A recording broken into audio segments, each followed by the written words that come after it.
mtu anamwambia utakufa, afu mtu anaenda nakufa kweli. Mwana saikolojia mmoja akafanya utafiti. Kuna namna watu wanakubali kufa wenyewe. Yaani si nikwambieje? Haiwezekani ukashindwa. Sio kujidanganya, sio lolote, ni kwamba tu haiwezekani tukashindwa. Basi.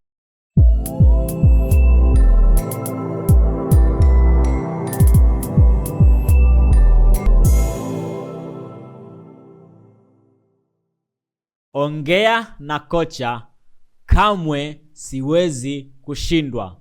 Tumaini la uhakika kwako kufanikiwa. Karibu rafiki yangu mpendwa, picha yako pendwa cha Ongea na Kocha.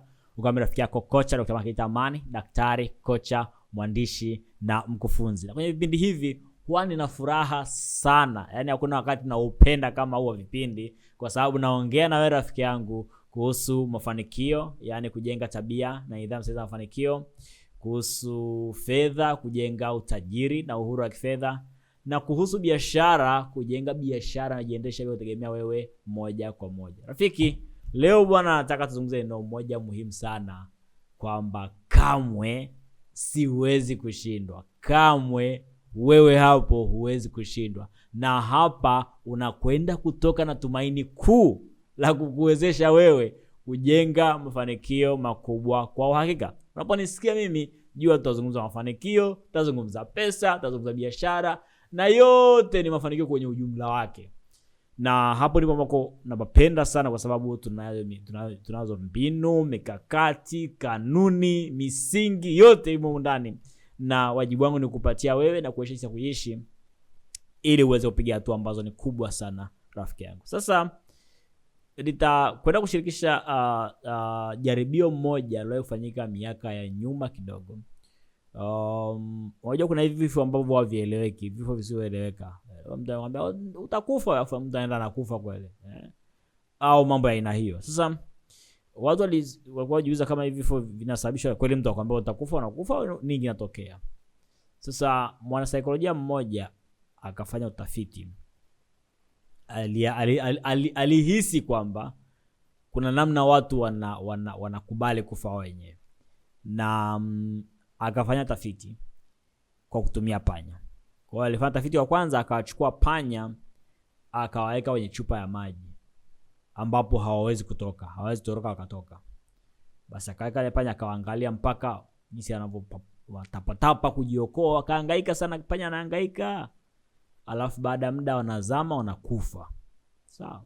Kwa hivyo zoezi akagundua inapofika dakika 15 panya wengi wanazama na kufa. Dakika 15 wanazama na kufa. Basi awamu ya kwanza zoezi kama imeisha. Kaja awamu ya pili ya jaribio. Anaweka panya yule kwenye maji, anatapatapa. Ikifika dakika 13 14 kabla hajafa, anamtoa, anamfuta vizuri, anampumzisha kwa muda. Alafu baadaye anamrudisha tena kwenye maji. Sawa. Hivyo hivyo. Akishafika ile dakika 13 14 anamtoa, anamkausha, anampumzisha, baadaye anamrudisha tena kwenye maji. Sasa bwana, kilichoonekana kilishangaza. Yule panya ambaye aliokolewa kabla ya kufa akarudishwa tena kwenye maji, ilichukua masaa 60 kufa kwa kuzama maji. Unaelewa rafiki hapo?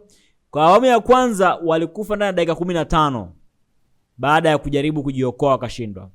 Kwa awamu ya pili, baada ya kuokolewa wakarushwa kwenye maji, ilichukua masaa 60 ndio akazama na kufa maji. Unaona tofauti hapo rafiki? Tofauti unaiona ilivyokuwa kubwa. Unaweza kueleza tofauti kwa namna gani? Kwa mfano hapo, kwamba panya ambaye aliyekuwa bila kuokolewa alizama dakika 15.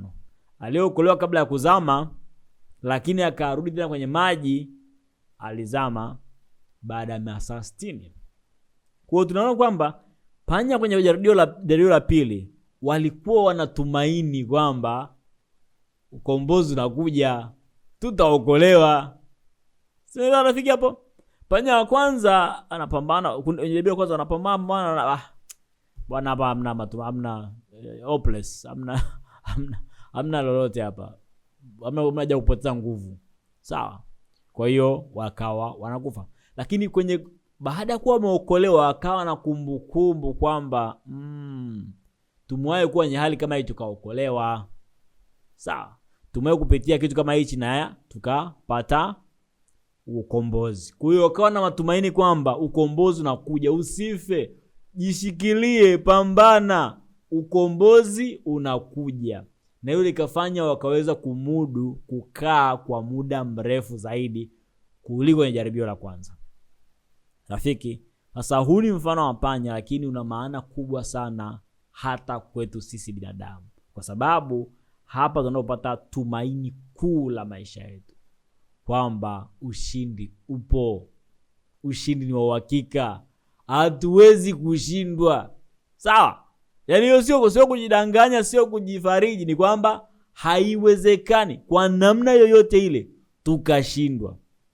Hata mambo ya magumu kiasi gani, unaona mbele yako giza, unaona umejaribu kila aina imeshindikana, hakuna, haiwezekani ukashindwa. Nakwambia hilo, haiwezekani ukashindwa.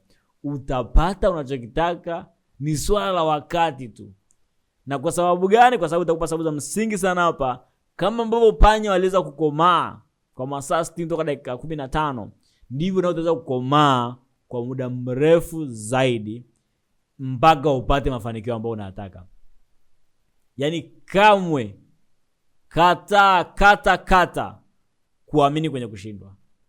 Futa hiyo neno kushindwa. Halipo, haijawahi kuwepo. Sawa? Na kwa tumaini ambalo tunatoka nalo hapa, utaenda kuona jinsi ambavyo haiwezekani ukashindwa. Yaani haipo. Sio nikwambieje. Nje nataka kukwambia, yaani haiwezekani ukashindwa. Hivyo basi, sio kujidanganya, sio kujipa matumaini hewa, sio lolote, ni kwamba tu haiwezekani tukashindwa. Basi, kama wewe ni mtu, kwa mtu alikwambia bwana, mbwa wewe, kwani utakiwa kwa mbwa? Utaanza kulia mbwa. Basi wewe ni binadamu, sawa? Sasa nikwambia umeshindwa, utashindwa wewe.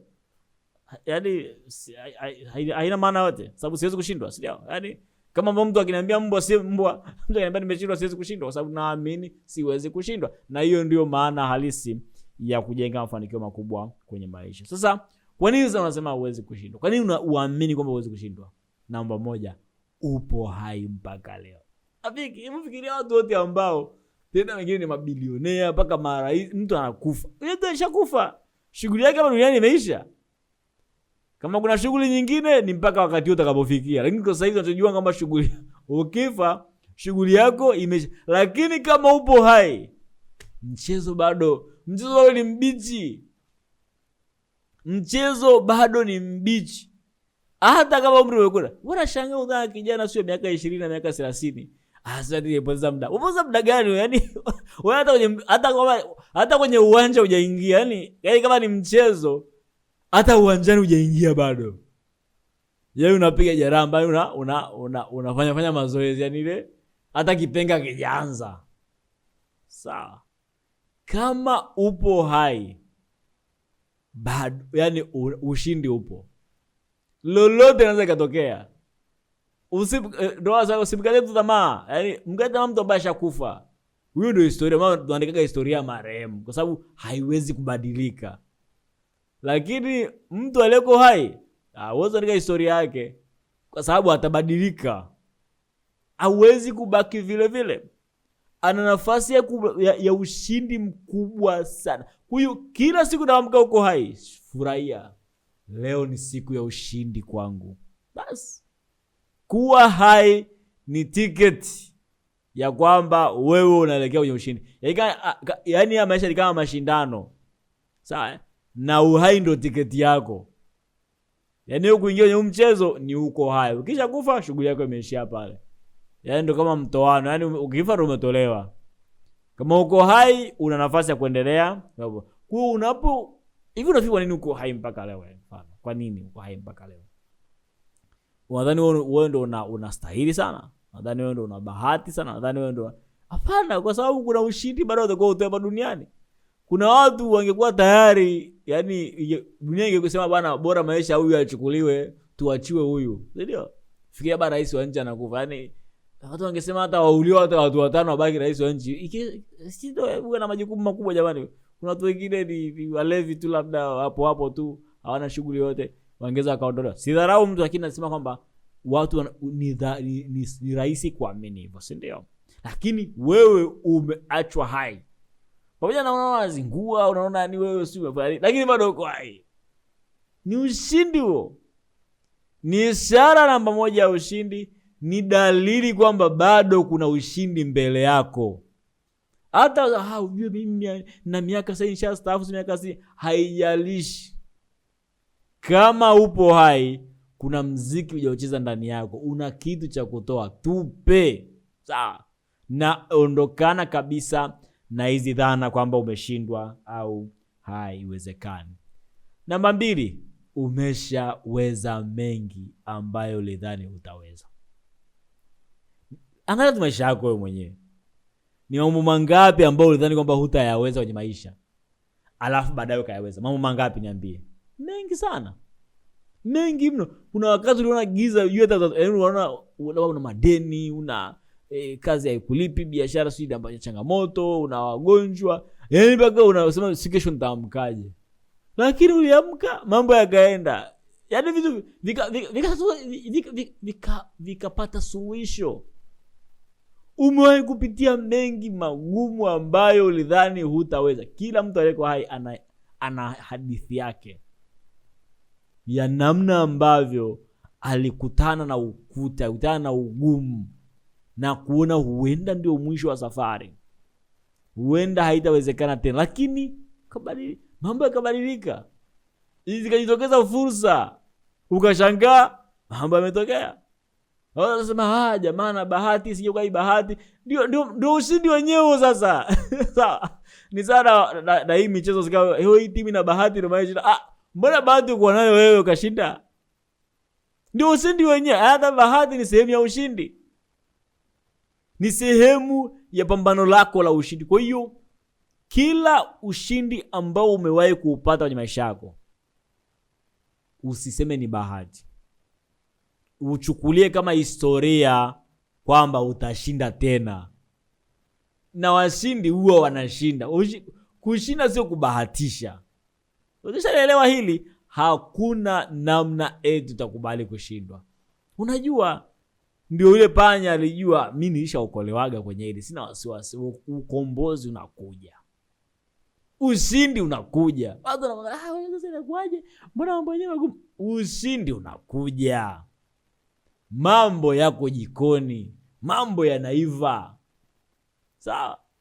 Hata kama huna yaani wewe unajua hata uelewi vitu vinaendaje, usipoteze ili tumaini. Unajua, usikubali bila changanya kwamba kwa nini mtu anakubali kushindwa pande zote. Uwaga kuna kichekesho watu wakiuliza mbona unafiki mtandaoni? Mtandaoni kana labda una maisha mazuri. Siwezi kuteseka sehemu zote. Yaani uteseke kwenye maisha na uteseke na online pia, hapana bala. Usiteseke sehemu zote. Kwa na wewe usiteseke kwenye uhalisia, uteseke na kwa mawazo yako eti umeshindwa. Wakati bado hujashindwa, hapana. Usiteseke pande zote. Upande wa fikra, upande wa picha yako, wewe ni mshindi. Tayari huwezi kushindwa. Hauwezi kushindwa.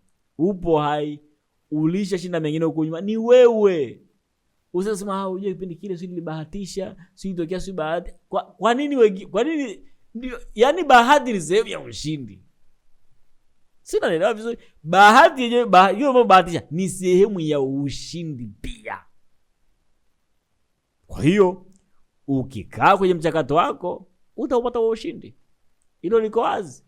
Sio kubahatisha, sio eti imetokeaje, ni wewe kwamba unajua unachokitaka. Namba 3. Kuna wengine wameshinda magumu kuliko wewe. Mimi napenda sana kutoa sababu za kwa nini hujafanikiwa, alafu unamuonyesha kwamba kuna wengine, yaani unasema mimi sina mtaji wa kuanza. Au nimetoka familia maskini. Kuna ambaye ametoka familia maskini kuliko wewe na amefanikiwa. Sawa? Mimi sikupata elimu. Kuna ambaye hata kusoma na kuandika hajui na amefanikiwa kuliko wewe. Unajua mimi si familia yangu nategemea. Kuna ambaye anategemewa kuliko wewe na amefanikiwa. Kila sababu unayoitoa ya kushindwa, tambua kuna mtu yupo na kuhakikishia ambaye alianzia pabaya pagumu kuliko wewe, lakini anakutimulia vumbi. Sawa. Sasa sikuambii hili ili uone uivu au jisikie labda wewe ni mzembe, usiyeweza, usiyefaa. Hapana. Nakwambia hili kama sehemu ya kuimarisha tumaini lako kwamba kama hata mpaka huyo sababu mimi nazingua. Sawa? Yaani upate hasira. Yaani mbona wengine wameweza? Na ndio maana inabidi uzungumze na watu. Ujichanganye na watu, uhudhurie makongamano, uzungumze na watu waliopiga hatua kwenye mambo yote mbona anapiga. Uzungumze na watu waliopiga hatua. Soma vitabu vyao, soma biographies za watu waliopiga hatua kubwa. Utaona kwamba kumbe ni watu yaani wewe una afadhali. Hauwezi ukasoma stories za watu waliofanikiwa alafu ukajiona kwamba eti wewe una bahati mbaya kuliko wao. Utajiona wewe una afadhali. Ukiangalia magumu ambayo walipitia wao, changamoto, vikwazo, yote yao na bado akashinda.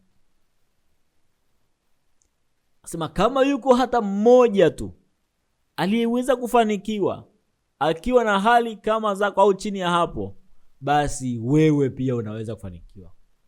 Kama yuko mmoja tu aliyeweza kushinda licha ya magumu na changamoto kutana nazo, basi na wewe pia unaweza kushinda.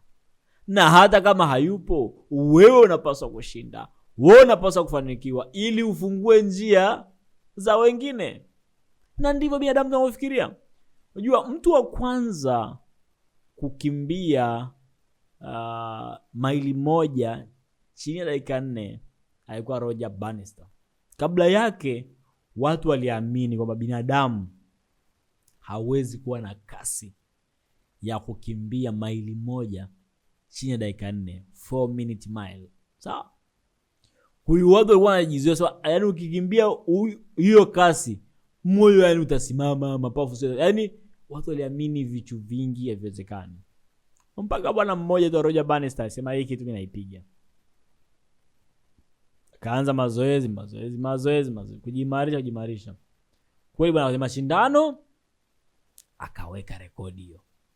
Sio kuvunja, aliweka sababu ilikuwa haipo. Yaani kaweka rekodi. Akaweza kukamilisha kukimbia maili 1 chini ya dakika 4. 4 minute mile. Sasa wewe unachotokea? Yaani miaka na miaka watu walikuwa hawajawahi kuvunja weka rekodi. Lakini baada ya kukimbia vile miezi 3 baadaye watu kama 6 nao walivunja rekodi. Watu kama 6. Hebu jiulize. Watu walikuwa wanaona haiwezekani, imeshindikana, ni vigumu. Baada ya mtu mmoja kufanya sema kumbe jambo linawezekana bwana, sijaba akafanya na mimi nafanya. Hivyo simple. Kwa hiyo kama unaona kwa kwamba huna tumaini la kukutosha wewe kupambania upate ushindi, tafuta mtu mmoja ambaye unajiona ukifanya naye sana, ambaye unaona alianzia chini kama wewe au hata chini kuliko wewe na akafanikiwa, na useme sasa na mimi nitafanikiwa. Na mimi nitashinda. Bas, simple, kwa sababu kuna wengine wameshinda. Na sisi wote ni binadamu. Sio bali shina na upekee sana, na pembe na mkia na nini, hakuna. Ni sisi binadamu wote na tunayofanya ni yale. Kwa hiyo uwepo wengine ambao wameshinda ni uhakika kwa kwamba na wewe unaweza kushinda. Na hata kama hakuna aliyeshinda, bado ni fursa kwako wewe kushinda ili wafungulie wengine njia. Kwa sababu lazima kuna mara ya kwanza ya jambo lote lile. Kila jambo unaliona kuna mtu wa kwanza kulifanya. Sasa wewe kwa mtu wa kwanza kupata ushindi kwenye hiyo hali ambayo unaipitia. Kwa hiyo ni muhimu sana uweze kuangalia wengine walioshinda, na hiyo ikupe tumaini kwamba na wewe unaweza kushinda. Kwani wao waweze wana nini na wewe ushinde una nini? Hivyo tu. Wameweza wana nini na mimi nishindwe nina nini? Inakutosha kujenga mafanikio makubwa na kupata ushindi licha ya magumu na changamoto wanazokuwa wamekutana nazo. Namba 4, amini kwenye mchakato. Sasa ushindi huwa ni matokeo. Ni kitu ambacho kinakuja kutokea ambacho hakipo chini ya udhibiti wako wewe. Sawa? Matokeo hauwezi kupanga sasa hivi nitapata matokeo, sitayapata. Lakini una kitu unaweza kudhibiti ambacho nini? ni juhudi unazoziweka wewe, ule mchakato wako, mambo ambayo unayafanya. Sawa. Unaweza kuongea na wateja wengi ukawaambia kuhusu bidhaa yako, lakini huwezi kuwalazimisha wanunue. Lakini kwa sababu unaweza kuongea na wao wengi, wewe ongea na wengi kwa kadiri uwezavyo na washawishi vizuri uwezavyo. Afu waachie wafanye maamuzi ya kununua. Kwenye ushindi wote ambao unautaka, usihesabia ushindi kama matokeo unayopata. Hesabia ushindi wewe ukamilisha jukumu ambalo unapaswa ulikamilisha ili uwe kwenye ushindi. Sio, unaelewa hapo? Usihesabu ushindi kwa kupitia matokeo utakayopata.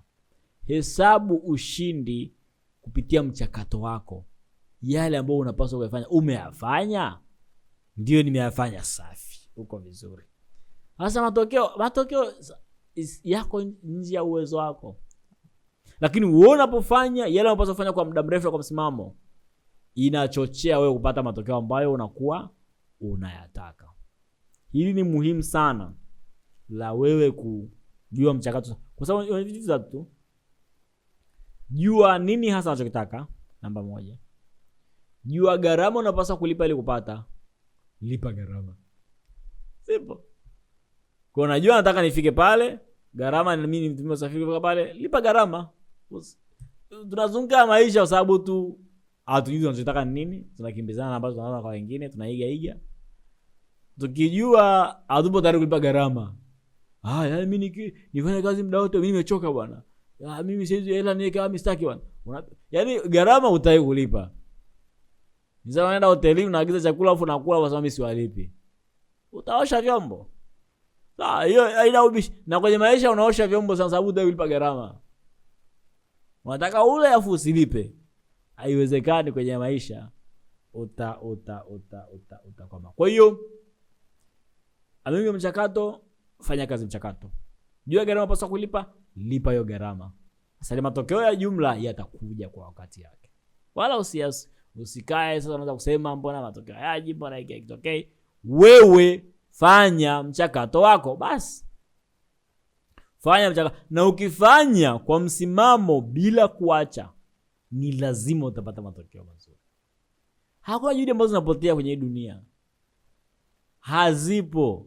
Kila jambo hutokea kwa wakati wake. Kila jambo. Sawa. Kila jambo litatokea kwa wakati wake.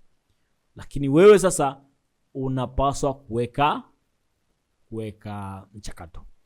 Kuweka kazi. Hiyo ndio itakayo kuokoa wewe kupata matokeo ambayo unayataka. Na namba 5, rudi kwenye chanzo chako kikuu cha matumaini. Kila jambo lina chanzo chake. Sawa. Kila imani, kila tumaini na chanzo. Kuna namna ambavyo unaenda mahali ile tumaini inachochewa. Unajisikia inaweza kupata, inaweza kufikia hili. Ipo. Inaweza kawa ni kujifunza kupitia kusoma vitabu. Unasoma vitabu unatoka na moto kwamba mimi siwezi kushinda. Sasa ni kuangalia vipindi kama hivi unavyoangalia hapa, unatoka na moto kwamba mimi siwezi kushindwa, kama siwezi kushindwa, ila kuchochea. Sasa nikwambia kitu kimoja. Watu wanaokuzunguka watakwambia mambo mengi sana kuhusu kushindwa. Mengi sana. Sawa? Alafu unapokutana na uhalisia, unaona labda kama walikuwa sahihi hivi. Yaani kama walikuwa sahihi hivi, sababu walikwambia uwezi, utakwama, utashindwa, utapata hasara. Wewe kama kuapuuza. Lakini unapoenda kufanya unapata hasara kweli. Unakutana changamoto kweli. Unaona bwana alikuwa sahihi. Sasa ili kuepuka hilo, inabidi uwe na sehemu ya kuendelea kujaza kichwa chako matumaini. Kuwa na chanzo. Kama unajisikia uko legelege, rudi pale chanzo, pata. Na kama una chanzo, mimi nikukaribishe tu. Angalia vipindi vya Ongea na Kocha. Wewe ishi na Ongea na Kocha. Kila unapoona kama mambo zaidi sana, piga dozi moja pale. Sikiliza, toka pale kaendelea safari yako. Soma vitabu ambavyo nimeviandika. Kuna kitabu cha Una Nguvu ya Kutenda Miujiza. Kuna nguvu kubwa sana ndani yako ya kuweza kufanya lolote ambalo unataka. Unataka kulifanya. Soma, simple. Unatoka na nguvu kubwa ya kuendelea kurudisha tumaini kwamba kumbe na nguvu ndani yangu. Mimi si mnyonge kama ninavyojichukulia. Alafu itakuwezesha kuvuka nyakati ngumu ambazo unakutana nazo kwenye safari. Kwa hiyo hayo ni msingi sana rafiki yangu, kwamba tumaini letu kule kwamba hatuwezi kushinda. Haiwezekani. Yaani dunia haiwezekani, haipo. Usijiamini sana matokeo. Ni labda utakufa ukiwa unapambana au utapambana maisha yako yote. Sawa? Sasa wewe unaniambia hivi sasa tutaona sasa itakuwaje? Unaona nini? Mimi maisha yangu nitapambania mchakato huu hapa. Nikifa bado naendelea mchakato safi. Nikipata safi, haina tofauti yote kwangu. Mchakato ni ule ule. Sawa? Mchakato ni ule ule. Nafanya mambo yale kwa ubora zaidi na zaidi bila hata kutegemea matokeo ambayo nayapata, sababu matokeo ni vitu vya pembeni, vitu ambavyo huwezi kuviathiri sana.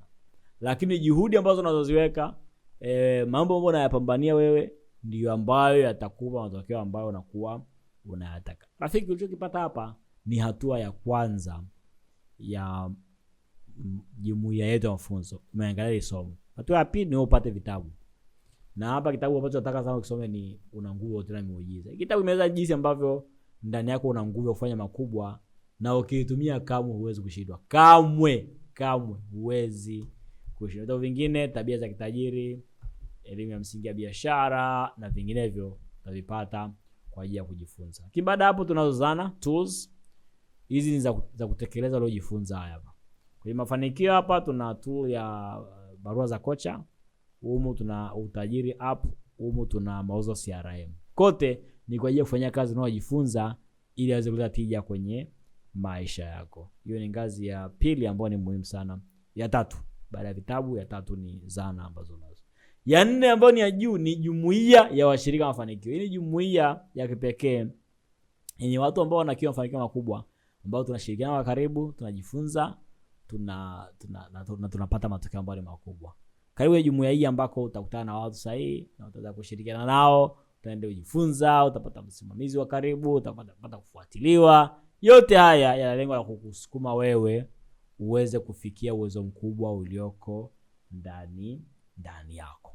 Hiyo nikukaribishe kupata huduma hizi. Wasiliana namba 0760 64 71 71 0760 647171. Karibu tufanye kazi pamoja. Andika tu ujumbe fedha, mafanikio, biashara, kocha, wote ile ambao utaweza kuandika, njoo pale na tutaweza kujenga ushindi ambao ni uhakika, sio wa kubahatisha, na ambao uko ndani yako.